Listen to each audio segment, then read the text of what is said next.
Welcome to the sound of the middle of the week. It's an NTT20 betting show sponsored by AK Bets, coming to you on a Wednesday because all of those games, full slate of EFL action. We'll be making picks from it. That's taking place on Friday. Good Friday to you. 9.5 hours of wall-to-wall EFL football, kicking off at 12:30 and finishing with the 8 p.m. kickoff. Oxford against Leeds United. It's a veritable feast of football, and we love it. This show is for over 18s only. We'll be making betting picks. Betting comes with risks. Make sure if you're thinking of placing a bet this weekend or anytime that you're gamble aware, and head to gambleaware.org to brush up on the risks that come with gambling. We're in fine fettle today. George, how are you doing? Yes, I'm okay, mate. Thank you very much. Looking forward to the Easter weekend and the festival of football that it brings. You love Easter, one, because of your respect for our Lord and Saviour Jesus Christ, but also because it's, if the playoffs are the best thing in the EFL, the Easter weekend is the best part of the regular season of the EFL, in my humble opinion.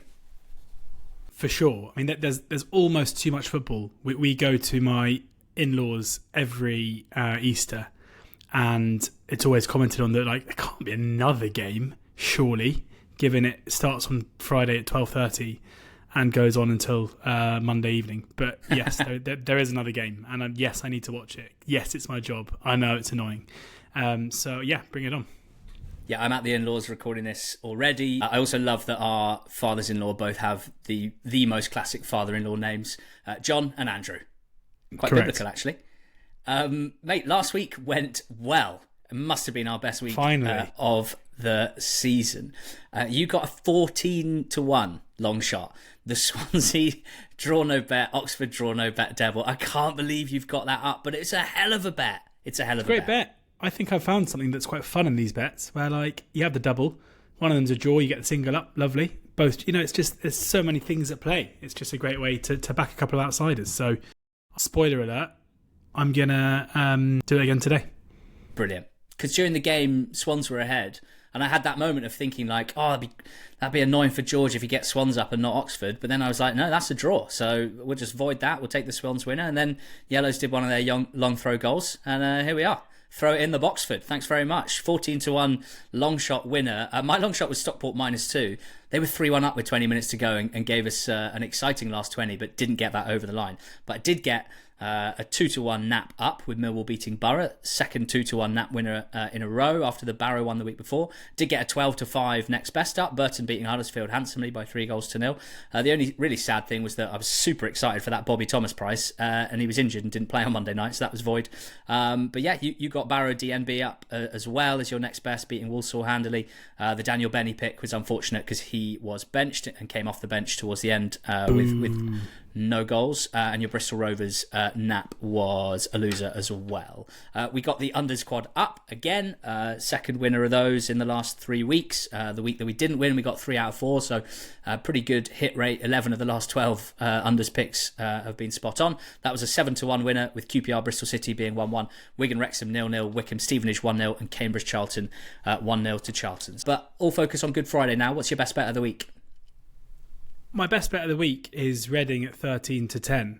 Long-time regular listeners to the show will know that I generally place a lot of faith in underlying numbers. I am someone that thinks that XG gives us good pointers to things, unlike others who maybe think it's nonsense and should be ignored. I do sometimes think, though, it can go too far the other way, and especially after 42 games of a season, the idea that a team, as we've seen with Sheffield United, maybe a team can be good and then kind of or get good results and still be due a bit of variance and things going against them. But like the way that Reading are consistently priced up, despite them currently being 6th in the table, it has them down as like almost one of the poorest sides in the whole division. And at this stage, at 13-10 at home against the Lincoln side, who have had some decent results since their season has effectively been over, but away from home have been so poor. They've won one game away from home of their last 6. That was away at Mansfield, when Mansfield couldn't really pick up any kind of result, 3-0. Since then, they've lost 3 and drawn 1. And, there are difficult games in there. A 1-goal defeat to Wycombe and Birmingham isn't bad. And they've obviously frustrated Charlton, despite going 2 goals up in that game and drawing it 2-2. But you've got a Lincoln side here whose role is pure party pooper. There's no need to win this game beyond pride and just a competitive spirit, up against a Reading side who are on the precipice of getting into the playoffs. And Reading's, the underlying numbers aren't good, and I completely understand that, and at some point it may reverse itself. But their record at home against teams kind of around Lincoln's spot in the table, basically below Lincoln, is unbelievable. They've won every single one apart from 3. They drew with Stevenage, Exeter and Shrewsbury. Apart from that, they've beaten every single side at home from 13th down, and often do it by a couple of goals. So, I'm not sitting here saying they just win. I'm not sitting here just saying, Reading are a team who are busting underlying numbers. I'm just saying that a team going into probably their biggest game of the season, given the position they're in, at home, with a really strong home record, with a decent squad of players, being priced up at 13-10 at home against a really poor away side with nothing to play for, who don't win many games on the road. It's a massive price. It has to be too big a price in my mind. And that's why at 13-10, it's the one that I'm looking to go with as my best bet of the weekend. I'll follow you in with a nap in League 2. Colchester to beat Crewe Alex 6-5, 2.2 the decimal with AK Bets as we record. That is joint best price with only one other firm. So generous pricing here. I was delighted to see Colu at odds against here. That's why it's my best bet of the weekend. Look, the league table says that Colchester are 4 points above Crewe, and in that very, very basic way of measuring it, not a huge amount between these two teams over 42 games. But that's just not how it works, is it? Because trajectories are important, form is important. Split the season in half. First 21 games, Crewe picked up 9 points more than Colchester. They started strongly, like they were a playoff team last season. It looked like they would be this season. Underlying numbers had never suggested that they were across basically 2 full seasons. And sure enough, they've really dropped off in the second half of this campaign. Colu started slowly, but since Boxing Day, which is another 21 games, Colchester have got 13 points more than Crewe. So very clearly in the last few months, Colu, much stronger League 2 team above them, still motivated to make the playoffs, 1 point behind Grimsby. Every point counts at the moment. Whereas for Crewe, after that defeat last weekend, or last Thursday it was, wasn't it, against Cheltenham, it felt like everyone's pretty much given up after 3 defeats in 4. For Colchester, there's a real buzz and an energy around the place. I think I'm right in saying this will be the first time they've had 6,000 fans for 3 straight home games in a row since they were in the Championship 15 years ago. That reflects the energy around the place, the positivity and the excitement. With Crewe, I just get the sense it's the complete opposite. The knives are out for Lee Bell at the moment, which I think from a neutral's point of view is probably something that raises your eyebrows after what seemed like an incredible managerial performance last season and the first half of this campaign. But those are the facts. The fans are pretty furious with the fact that in the last 16 games, only Walsall and MK Dons have picked up fewer points in the league. That home defeat to Cheltenham, pretty unacceptable in a match that could have extended their season, and now they think there's no hope at all. So Bell's clearly finding it hard to rejuvenate the fan base and inspire his team at the moment. So, I think everything's pointing towards Colu. The main issue here, from a Colchester point of view, is a couple of absentees. Lyle Taylor was injured in midweek. Jack Payne and Teddy Bishop have both been missing recently. But you look at the team, from goalkeeper to the back four to the midfield double pivot, still super strong. Macy's joint most clean sheets. Egbo, Kelleher, Flanagan, Ayandolo, brilliant back four, and then McDonnell, incredible this season for them. And Arthur Reed next to him is not exactly a terrible player to have in the absence of Teddy Bishop and Jack Payne. So it's just that front four attacking spark and creativity, maybe a little low on numbers, but still with Edwards, Tavide, Tyrese Simpson and others. So not exactly completely bare bones. And equally, I think it's kind of cancelled out by the fact that Crewe are missing players as well. From their last game, no Taberner, no Holacek, no Connor Thomas, no Jack Lancaster, no Shiloh Tracy. This isn't peak Crewe. This isn't the most stacked Crewe front line that we've seen this season either. So, look, for me, everything's pointing towards Colu. I think 6-5 is a really, really generous price. I kind of see this, either a first half goal for Colchester. I would expect them to win handily after that. But it could be a tight game. They're not a team that tend to win, by multiple goals. If it is a tight game, I'd still be feeling confident heading into the last half an hour that with the baying home crowd, with the general motivation, with recent form, with quite a lot of late goals scored recently, that would be, in their favour heading into the final stages. So pleasantly surprised to be getting odds against. That's why it's my nap. 6-5 Colchester at home to Crewe. Alex, what's your next best?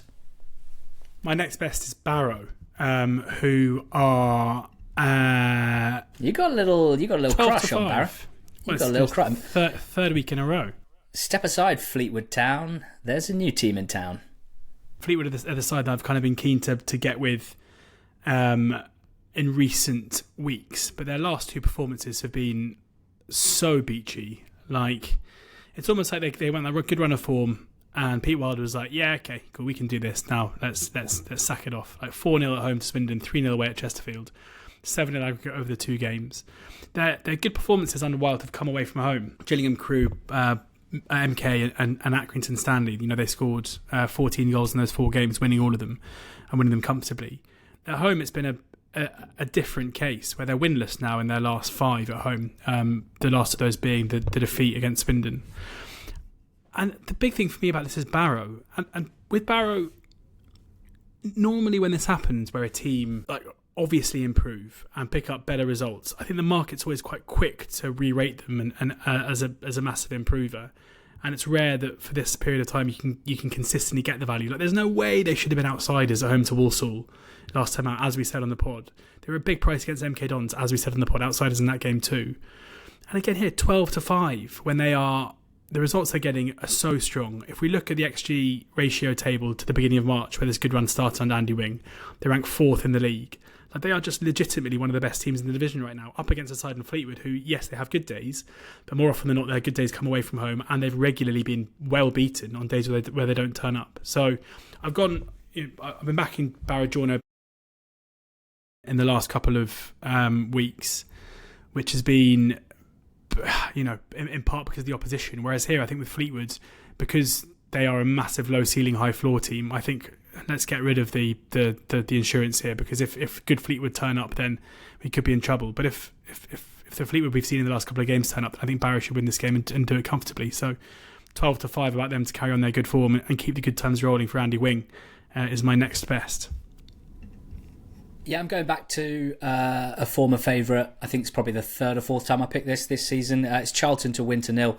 They're at home to Northampton Town this weekend. 13-8 the price with AK Bets. I think most people know the stats, as I have been through it before, but just worth another look, another mention, a reminder of what this Charlton team have experienced over the last 12 months or so. So for the first 4 months of this season, they only won 6 of their first 19 league games, having won, to finish last season, only 4 of their last 27 in the league. Loads of draws within this 46-game chunk, which is a convenient chunk as it represents a full regular season. But only 10 wins in 46 games, that was. That's the tanker that Nathan Jones was having to turn around. And you could see the signs that he was starting to do that. They managed to rub out most of the softness about their defence. They managed to avoid defeats, which they were suffering too easily, but they were struggling to get over the line and win games. That's not a problem anymore. Go back 4 months from now, 16th of December. Since then, 16 wins in 23, 2.26 points per game, 10 wins in 12 at home with only 6 goals conceded. It's 11 clean sheets in 21 home games this season. But again, it's worth splitting the season in half and recognising that Charlton right now are not the Charlton in terms of their league position and their overall points tally. They are a stronger team than that. They are possibly the second, third best team in the league right now. In 7 of their last 10 home games, they've kept a clean sheet. 6 of them were wins to 0. So who are the opposition? Northampton Town. Bit of a weird one in that they've scored 4 goals more away from home than they have at home this season, but still only 1.1 goals per game away from home. And that's very much boosted by a 4-0 win at Peterborough a couple of weekends ago, where Posh had 10 men in the first half, gifted Cobblers 4 goals in that game. But overall, this Cobblers team, not good going forward. They are the 5th lowest scorers in the division. And they are quite significantly overperforming their XG. Per FOTMOB, they have the lowest XG in League One this season. And it's not even that close. 35.6 total XG per FOTMOB for their 42 goals. Exeter second worst with 39.4. So the next worst team for chance generation in terms of XG, almost 4 goals better than Cobblers this season. So yes, they might have got a decent record scoring in their away games over the last couple of months, but I think they come to a motivated Charlton side who are just in such strong shape. I think it's difficult for me to imagine them having more than 7 or 8 shots, and I think Charlton can restrict the quality of that. as long as they can handle counter-attacking threat, set pieces, etc. And win another game to 0 at the Valley at 13-8 with AK Bets. If you want to sign up to AK Bets and their joint best price for that next best as we record as well, do use promo code NTT100. The link's in the show notes, and if you click it, it'll take you to the AK Bets site with it already applied. The offer is if your first bet is an accumulator on football with a minimum of 4 selections, AK Bets will boost the profit gained on that initial bet by 25% in the form of a free bet and up to a value of £100. Further T's and C's are accessible on the website. As I mentioned, just click the link in the show notes to check it out and take advantage of the sign up offer. Have you got a goal scorer for me? Yeah, my goal scorer is Kieran Dowell of Birmingham City at 7-2. This is in part because I think there's a fair chance that Birmingham might just score loads of goals here. Hosting Crawley, a Crawley side under Scott Lindsay, who we know their games are incredibly high scoring. We also know how strong Birmingham generally are at home. This is going to be a bit of a promotion party off the back of a disappointing day at Wembley last weekend. And also for Crawley, we assume Crawley are getting relegated. They are currently 6 points behind Burton, and Burton have a game in hand. But they have to go into this game thinking we've got to win and we've got to stay in it and we've got to give ourselves a chance to if they can go into final day 3 points back or 2 points back, then there's always a chance. So there's no way I think we'll see. He would never do this anyway, but there's no way we'll see Scott Lindsay set up Crawley to defend. They'll have to play gung-ho, and that could mean this is a game of a ridiculous amount of goals, really, given the quality that Birmingham have got going forwards, and given that Birmingham have sometimes found it difficult to break down a low block, but that just shouldn't be the case here at all. Dowell's someone who has scored a couple of goals already in his having arrived to the club on loan in January. A couple of those were penalties. Seemingly, the first was against George Wickens, the keeper, who I think Stansfield had played with at Fulham, which is why he took the penalty, seemingly. But he scored 4 goals. I think 2 of those are pens. I think it's likely that Stansfield will be back on pens, but there's always a chance, given the way that they've kind of seemed to share the responsibilities recently, that if they get a penalty, he'll take it. Although I think Stansfield probably wanting the League One Golden Boot, maybe that's unlikely. But even so, he's a big goal threat anyway. He has plenty of shots. An attacking player who, if I'm right, and Birmingham get loads of opportunities, I'd be amazed if Dowell isn't one of those who profits from that. So, yeah, 7-2 seems like a huge price about a side that I could see scoring 4, 5, maybe more goals on the day. See, I don't think you know how incredible you've just led me on. I don't think you've realised what you've just done segue-wise. Like, that last line could not have been more perfect. Can you just say that last line again? I've forgotten what it was. It could be 4, 5, possibly even 6-0. You wouldn't be surprised, would you? No, you wouldn't be surprised. I'm going to skip goal scorer for now. I'm going to go to my long shot. Birmingham City to win and over 4.5 goals is at 4-1 with AK Bets, just about clearing the long shot threshold of 4-1. You've said a lot of it for me, frankly, and I think your point about Crawley's motivation, Crawley basically having to win, really, is absolutely spot on, and it helps a lot for a high goal line. Partly because Blues have actually conceded in their last, 4, 5, 6 league games. They're champions. This is going to be celebration time in front of their fans. I think there's a tiny aspect of them needing to put in a performance as an apology for losing at Wembley last Sunday. Their last 2 home games have been 4-1 and 6-2. Bit of mitigation there with Barnsley's red card and such a gung-ho attitude with 10 men. But I think the shackles are off now that they've won the title, and I think it's time for some fun in the sun. I think we will see that. And they've got the perfect dance partner, as you've detailed. Crawley games can get out of hand probably more than any other team in the 72. We're doing over 4.5 here, so we need 5 goals in the game. But no team in the EFL has had more games go over 5.5 goals this season. It's happened 6 times for Crawley. On 5 of the 6 occasions, they've lost, and the other was a 4-4 draw. So when games do go goal crazy, Crawley are not on the right side of it, so we can be comfortable of that Birmingham win, I think, here. They've conceded 4 or more in 8 games this season in the league. Now, the next most in the EFL is Plymouth with 6.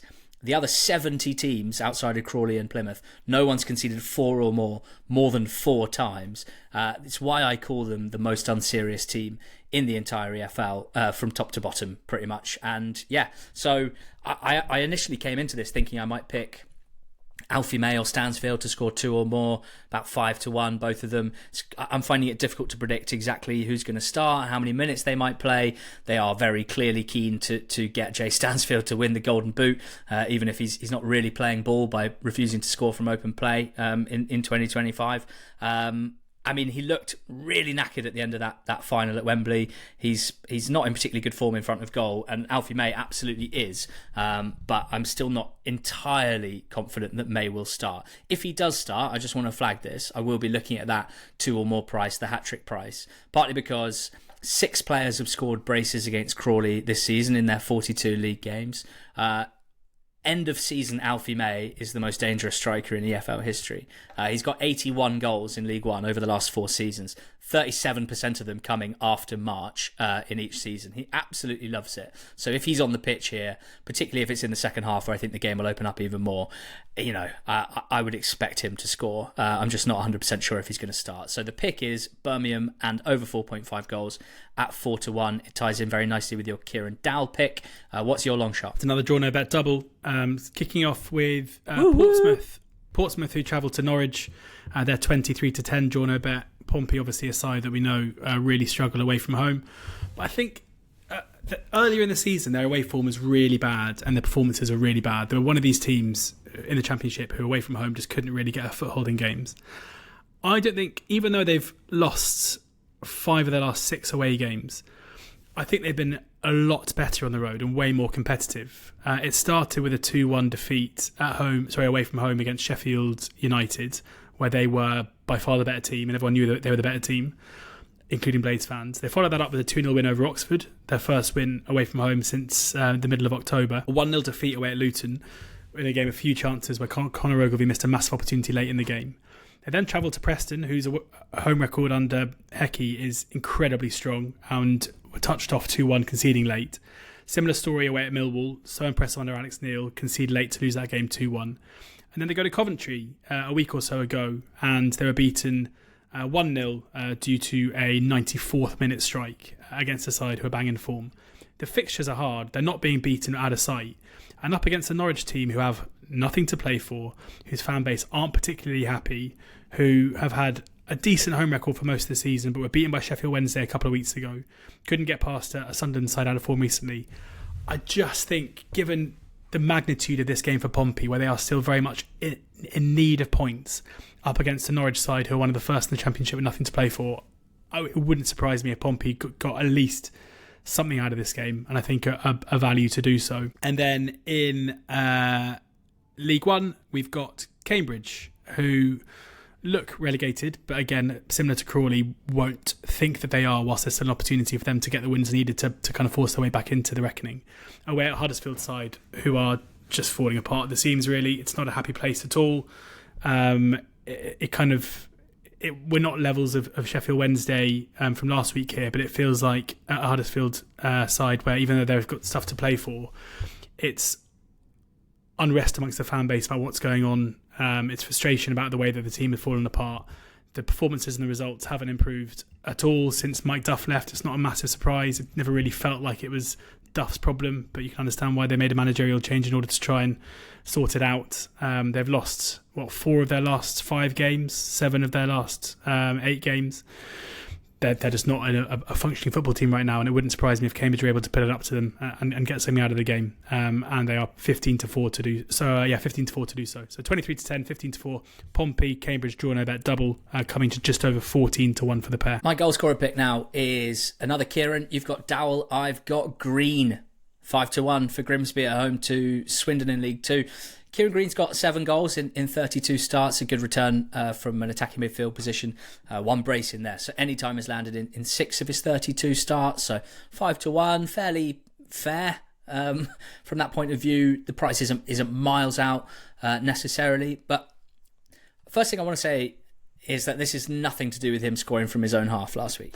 Yes, it was one of the most magnificent goals of the season. Yes, Kieran Zinedine Green has been one of my favourite players in the EFL this season, but I really think that, I continue to feel that he is understandably being priced up as central midfielder, which is what he's been throughout his whole career. And I personally feel like the role that he has for this Grimsby team and his role within their attack and their output in particular suggests he should be shorter than this. So, it's less about a shot from his own half. It's more about all the other shots and what they suggest. So here they are, 60 shots this season from Kieran Green, 52 from inside the box, which for a central midfielder is pretty impressive. Only 8 from outside the box. He's actually had more shots from inside the 6-yard box than he has from outside the box, 10 to 8. His shot map is basically a striker's shot map. So you could say that out of position, Kieran Green is central midfielder. At the start of attacks, he's a central midfielder, attacking midfielder. But in the final third, he's basically a second striker.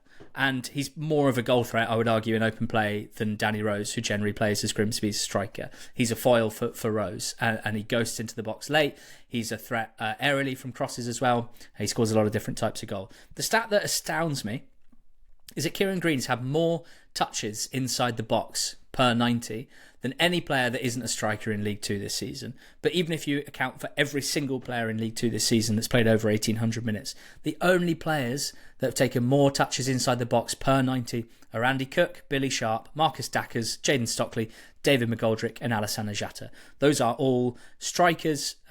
Most of them are target men, so just lots of balls being pumped in aerially is a good way to juice up your touches in the box numbers. Kieran Green is not that, but he gets on the ball inside the box, the 7th most of any player in League Two this season. I think that 5-1 is a fair price for a player like that, up against the Swindon side that are going well under Ian Holloway. Conceded 4 against Bradford last time out. They've only kept 6 clean sheets in Holloway's 29 games.